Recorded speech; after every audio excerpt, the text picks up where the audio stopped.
You guys like Uncharted, right? Well, it's a good thing because it's time for another random review with Brandon. Talking about Uncharted 3. I'm gonna just sing everything for you people. Uncharted 3. It's the third installment of the Uncharted series, and all I can say is, damn. It's pretty damn good. No, it really is. It's like it kind of feels like the final chapter of Nathan Drake, but who knows? They might add a fourth one where, you know, he finds a crystal skull or something like that. You never know. Years from now, when he's an old man. Let's hope not. Yeah, this one, I mentioned Indiana Jones. This one does feel like The Last Crusade. You know, like a lot. Like, Jesus Christ, guys, come on. You know, I'm surprised there wasn't any invisible bridges. And thank God no Nazis. Yeah, so, you know, you play as Nathan Drake and you're basically trying to figure out, you know, you're trying to find what Sir Francis Drake was lying about.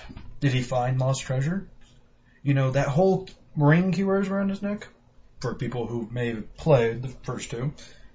Yeah, you're trying to find out, well, finally, the mystery is solved with that. I also mentioned Last Crusade. This does feel a lot like it because not only does it have some of the same tropes, like, you know, horses and stuff like that, but it's also a Nathan Drake and Victor Sullivan game where, you know, they have to, you know, it's their game. They're both in it through majority of the game.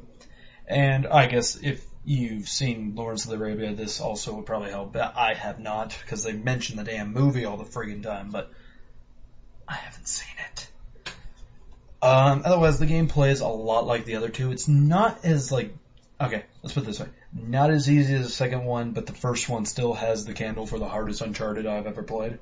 But it's still pretty challenging. It gives you a good challenge, though. Not like I guess a couple times I was playing it and I was just like, you know, motherfucker. And it just really got to me.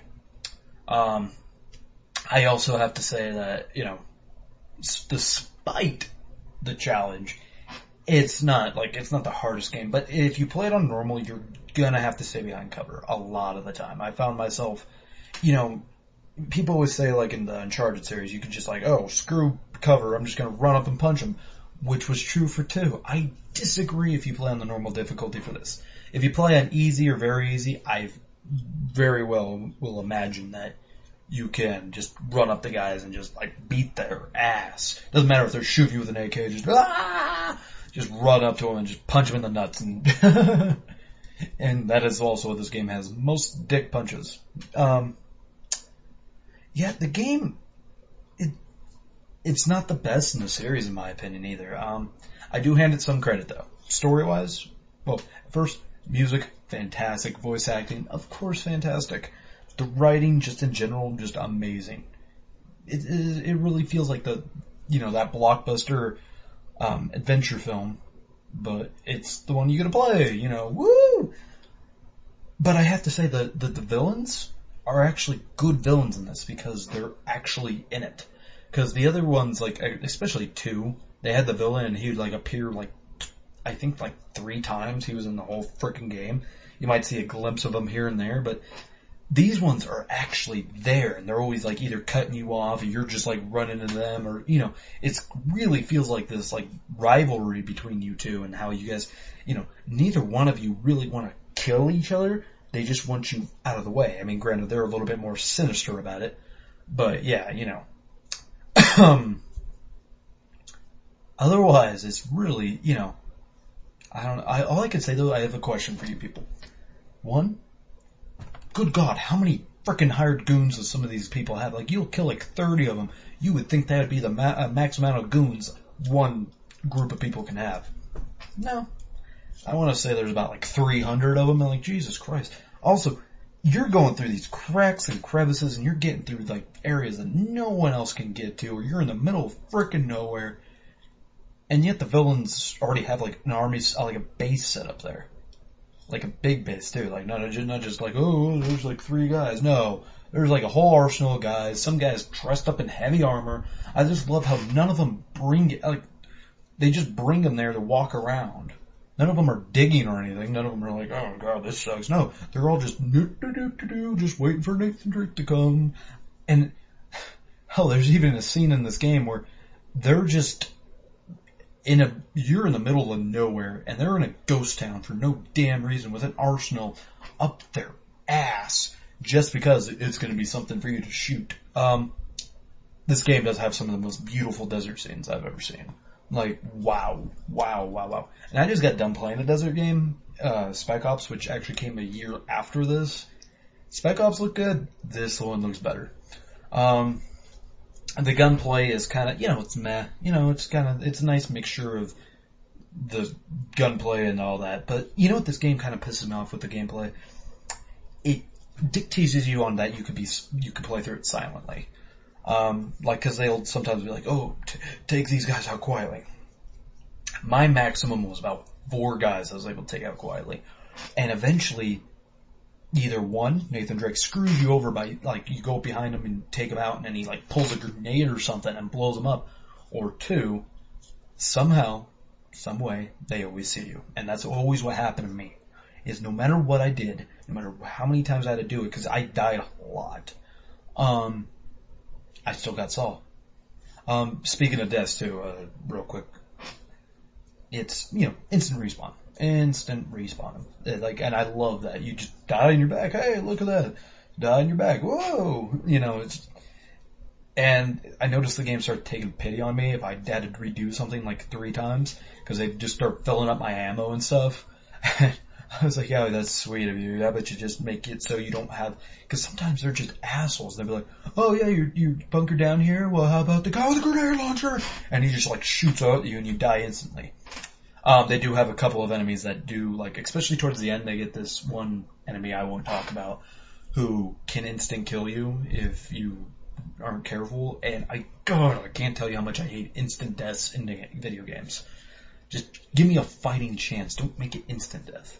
It also will at times, either by the story or just out of sheer fuck you player 1, though sometimes you'll have I noticed this, there was one time I had a sniper rifle and a big old Magnum.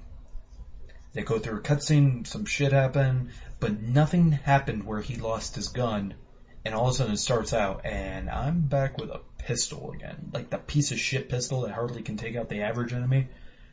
And all I could say is, oh, Uncharted. I do have a question for you people. Wow. These people just, Nathan Drake kills a lot of people and doesn't seem to care about that. But what bugs me, though, is a couple of times, you'll see the main villain. He can let her die.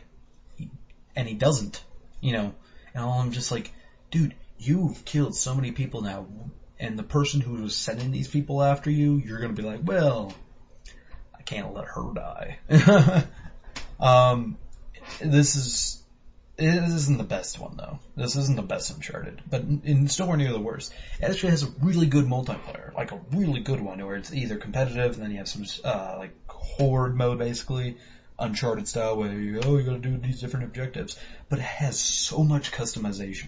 I mean, you get a lot for your package. You get a 6-hour story, you get online, and you get a good online. I mean, granted, you Call of Duty people aren't gonna lose any sleep over this, but you do get quite a bit of bang for your buck, because in that, it's about $15 now. $15. Do you not have $15? Because I got $15.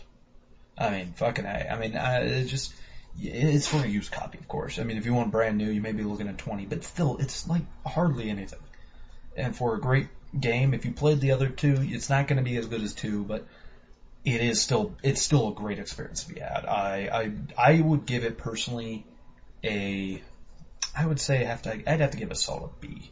And it's something I highly recommend, and I it's not the best game I've ever played, but it's one of the better. Let's put it that way. One of the much better games I've played. Yeah, that's about it for Uncharted, people. Yeah, it's a little shorter than Spec Ops, less I have to say, being that it's not something I can really, most people have already played this game. Not this game, and just even if you have not played Uncharted, it's a third one in the series, and, I'm by myself here, so cut me some slack. If you'd like me to check out a game, and like I said last time, it's not because I think I'm better, and I want to hear my opinion. No, but if you want me to, oh, Brandon, have you played this? And then I will definitely check it out. Alright, like I said, there's some limitations depending on what you ask. Yeah, that's it. Go to bloodyscreen.weebly.com for all our funness. This has been the late night with your little Bloody Screen podcast. Brandon, hey, how you doing? Uncharted, everybody. Yeah, good night.